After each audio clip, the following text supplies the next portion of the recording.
Hello दोस्तों, आप सभी का स्वागत है आपके अपने YouTube channel SSP education point पर।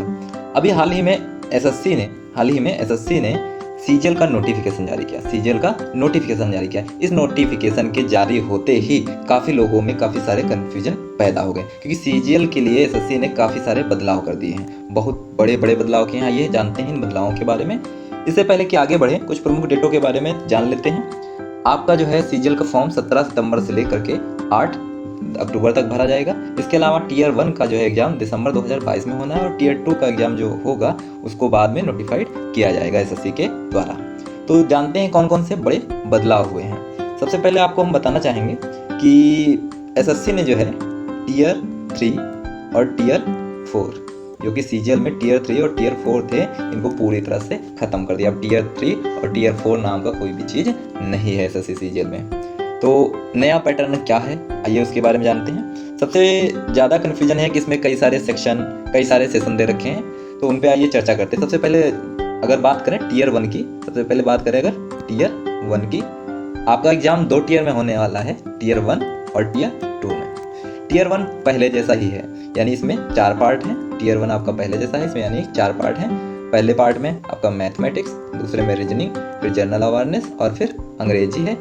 और ये आप लोग जानते हैं 25-25 क्वेश्चन 50-50 नंबर के होते हैं टोटल, यानी 200 अंकों का ये पेपर होता है, जो कि 1 घंटे का लिया जाता है। यहाँ पर थोड़ा सा चेंजेस ये किया गया है इसमें कि ये जो है एग्जाम 1 घंटे का होगा। पहले इसके नंबर जो है मेरिट लिस्ट में जुड़ते थे, लेकिन अब ऐसा बिल्कुल नहीं होगा। बस इतना सा चेंज टीयर 1 में किया गया है। बात करें अगर टीयर 2 क्या है, तो टीयर 2 में जो है आपके 3 पेपर होंगे। टीयर 2 में आपके 3 पेपर होंगे, पेपर 1, 2 एंड 3। पेपर 2 जो है आपका जेएसओ के लिए है, जो कि आपने अलग से प्रेफरेंस दे रखा होगा। और पेपर 3 जो है असिस्टेंट अकाउंट ऑफिसर या असिस्टेंट ऑडिट ऑफिसर के लिए अलग से है। ये केवल इन 3 पोस्टों के लिए पेपर 2 और पेपर 3 हैं, जो पहले जैसे ही हैं। पेपर 2 में जो है आपके 200 अंकों का 100 क्वेश्चन होगा, और पेपर 3 में आपका भी 200 अंकों का 100 क्वेश्चन होगा, और 2-2 घंटे का ये एग्जाम पहले जैसा ही होगा।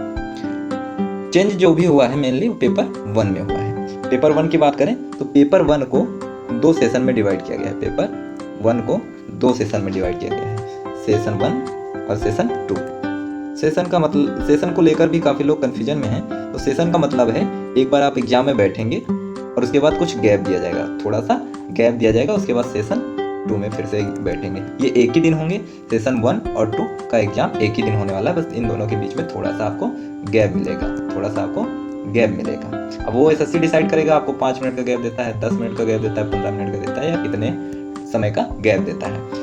सेशन 1 में जो है आपके 3 सेक्शन हैं। सेशन 1 में कितने सेक्शन हैं? 3 सेक्शन हैं। Section 1, section 2, section 3। और सेशन 3 में भी एक सेक्शन 3 है। ये सेक्शन दोनों सेम हैं, बस सेक्शन 3 प्रत्येक सेक्शन में 2 मॉड्यूल हैं। प्रत्येक सेक्शन में आपके कितने मॉड्यूल हैं? 2 मॉड्यूल हैं प्रत्येक सेक्शन में, मॉड्यूल फर्स्ट, मॉड्यूल सेकेंड। तो यहाँ पर किया क्या है एसएससी ने, सेक्शन 3 का जो है मॉड्यूल फर्स्ट जो है सेशन 1 में रखा है, जबकि इसका मॉड्यूल सेकेंड किस में रख दिया है? सेशन 2 में रख दिया है। यहाँ पर आपको ध्यान देना है, जो पहला पेपर आप मेंस का देंगे, यानी टीयर 2 का पहला पेपर दे रहे होंगे आप, टीयर 2 का पहला पेपर दे रहे होंगे, ये एक ही दिन होना है, 1 डे, यानी एक ही दिन होगा। इसमें आपको 2 बार एग्जाम में बैठना पड़ेगा, थोड़े गैप पर। एक सेशन 1 जो है आपका 2 घंटे 15 मिनट का होगा। सेशन 1 में कितनी देर का होगा? 2 घंटे 15 मिनट का होगा। और सेशन 2 कितनी देर का होगा? ये 15 मिनट का होगा। कुल मिला के पेपर 1 जो होना है आपका 2.5 घंटे का होना, 2 घंटे 30 मिनट का होना है। इसमें से एक बार आप बैठेंगे 2 घंटे 15 मिनट के लिए, फिर कुछ गैप मिलेगा आपको, और फिर 15 मिनट के लिए आप बैठेंगे। यहाँ पर जो सेशन 1 है उसमें तीनों सेक्शन करने होंगे बारी बारी से। आइए इसके विषय में और डिटेल से जानते हैं। अगर और डिटेल से इसके बारे में जाने तो हम देखेंगे टीयर 1 तो पहले जैसा ही है, कोई बदलाव विशेष नहीं किया गया। केवल इतना बदलाव किया गया है कि यहाँ आपके जो नंबर मेरिट में नहीं जुड़ेंगे, मेरिट में इसके नंबर नहीं जुड़ेंगे। बाकी आप सब देख रहे हैं सेम है, रीजनिंग वैसे ही है, और आपका जो है जनरल अवेयरनेस भी वैसे है, मैथमेटिक्स भी वैसे है, इंग्लिश भी वैसे ही है, और 1 घंटे का पूरा एग्जाम है। यहाँ पर नेगेटिव मार्किंग भी सेम है, 0.5 यानी 1/4 की नेगेटिव मार्किंग है। और एक बदलाव जो मेन किया गया है वो टीयर 2 में किया गया है, टीयर 2 का पेपर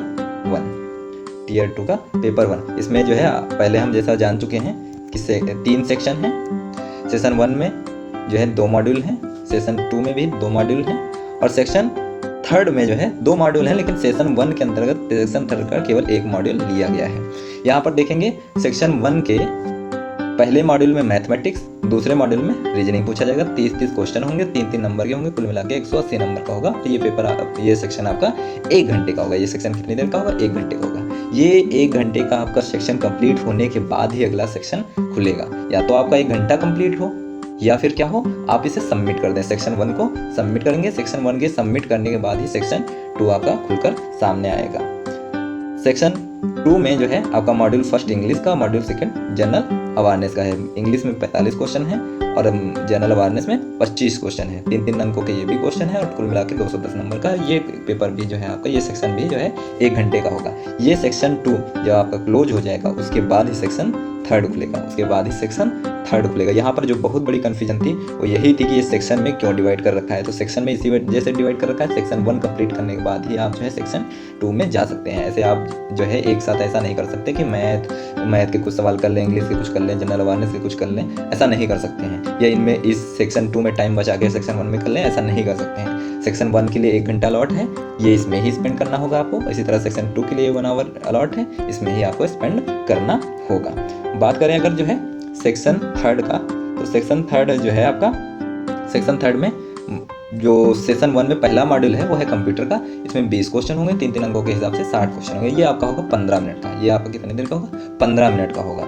ठीक है, ये इतना क्लियर हो गया होगा। अब यहाँ बात करें कि जो है सेशन 2 यानी कुछ गैप के बाद जो आपका सेशन 2 शुरू होगा वो कितनी देर का होगा? वो भी 15 मिनट का ही होगा। इसमें सेक्शन 3 का सेकंड मॉड्यूल है डाटा एंट्री स्पीड टेस्ट यानी टाइपिंग टेस्ट है। इसमें आपको एक टास्क दिया जाएगा और उस टास्क को आपको जो है टाइप करना होगा। यहाँ अगर बात करें नेगेटिव मार्किंग की, तो आपका नेगेटिव मार्किंग में भी थोड़ा परिवर्तन किया गया है।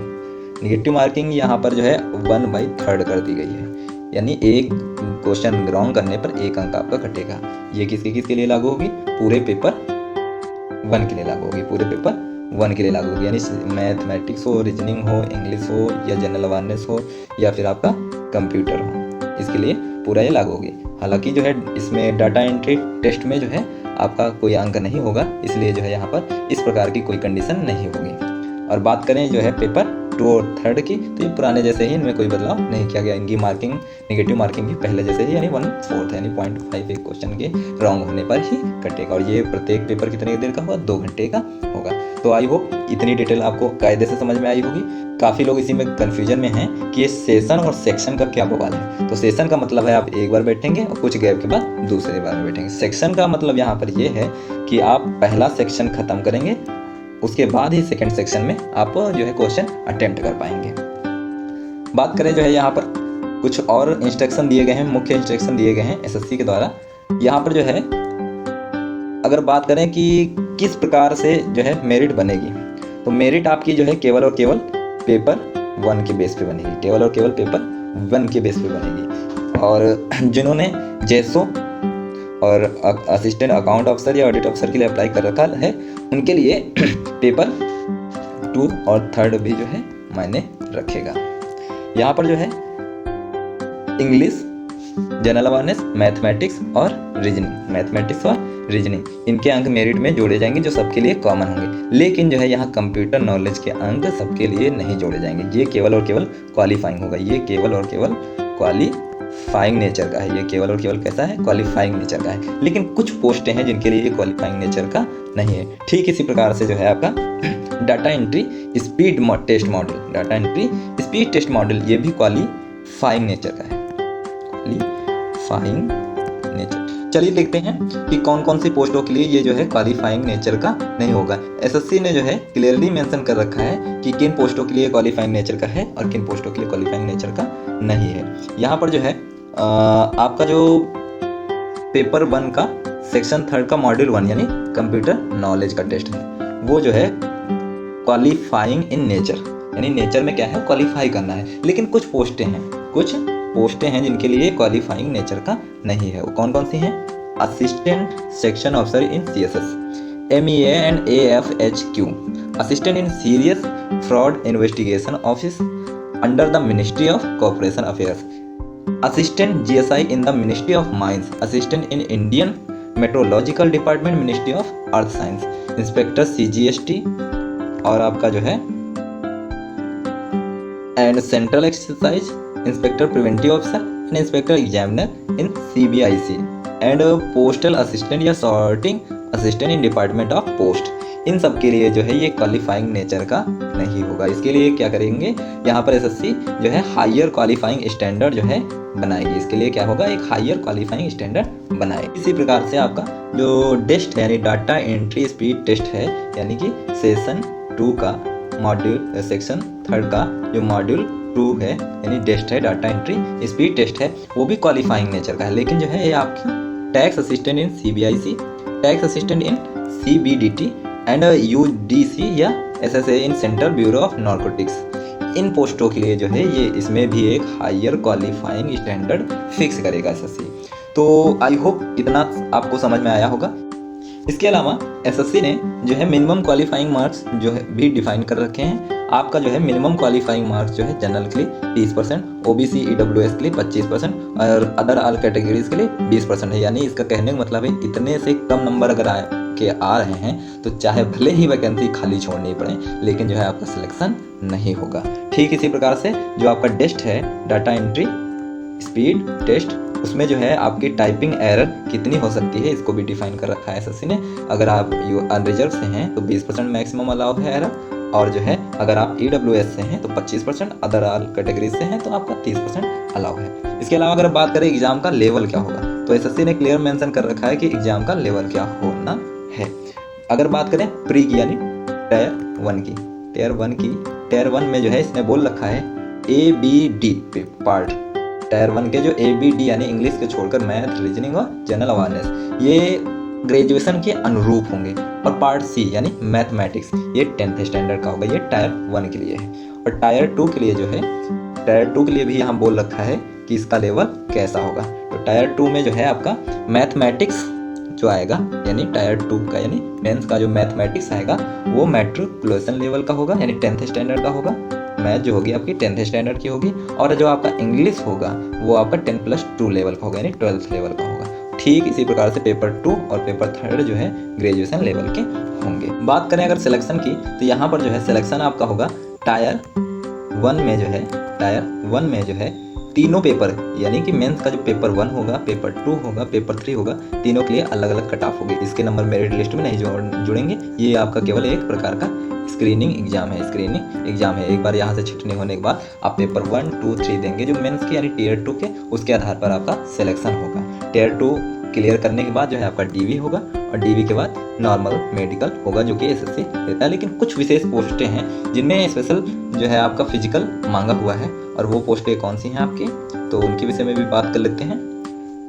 Specific requirement of physical standard, physical test and medical standard, कौन कौन से पोस्टें हैं, ये आपकी पोस्टें हैं। इंस्पेक्टर की जो पोस्टें हैं, प्लस में जो सब इंस्पेक्टर की पोस्टें हैं, साथ ही साथ UDC की जो पोस्ट है BRO में, उसके लिए जो है कुछ स्पेशल स्टैंडर्ड मांगे हैं। उसका एक आपको एग्जांपल दिखा देते हैं। जैसे कि आपका inspector in central excise examiner preventive officer, inspector and sub inspector in CBN, इसके लिए आपका फिजिकल स्टैंडर्ड मेल के लिए देखते हैं 157 सेंटीमीटर मांग रखा है, 157.5 सेंटीमीटर हाइट का है, और चेस्ट का 81 सेंटीमीटर है फुलाने पर, जबकि आपका फुलना चेस्ट कितना चाहिए 5 सेंटीमीटर। इसी तरह से आपका जो है वॉकिंग बोल रखा है 1600 मीटर 15 मिनट में तय करना है, और साइकिलिंग जो है 8 किलोमीटर 30 मिनट में करनी है। अगर आप एक फीमेल कैंडिडेट हैं तो फिजिकल स्टैंडर्ड में हाइट आपका 152 सेंटीमीटर, वेट 48 किलोमीटर, यहाँ चेस्ट नहीं नापा जाएगा। और फिजिकल टेस्ट में जो है वॉकिंग आपका 1 किलोमीटर 20 मिनट में कंप्लीट होना चाहिए, साइकिलिंग 3 किलोमीटर 25 मिनट में कंप्लीट होनी चाहिए। इसके अलावा अदर पोस्टों के लिए भी यहाँ पर नोटिफिकेशन में क्लियर दे रखा हुआ है कि आपका sub inspector in central bureau of investigation in CBI के लिए क्या होना चाहिए, हाइट आपका 165 सेंटीमीटर, और वुमेन के लिए 150 सेंटीमीटर। इसी प्रकार से अलग अलग के लिए दे रखा हुआ है। आप जो है पूरी नोटिफिकेशन अच्छे से पढ़ सकते हैं। इसके लिए अगर वीडियो आपको पसंद आया हो तो वीडियो को लाइक करें और ज़्यादा से ज़्यादा शेयर कर दें। अगर आप हमारे चैनल पर नए हैं तो उस चैनल को सब्सक्राइब अवश्य करें। धन्यवाद।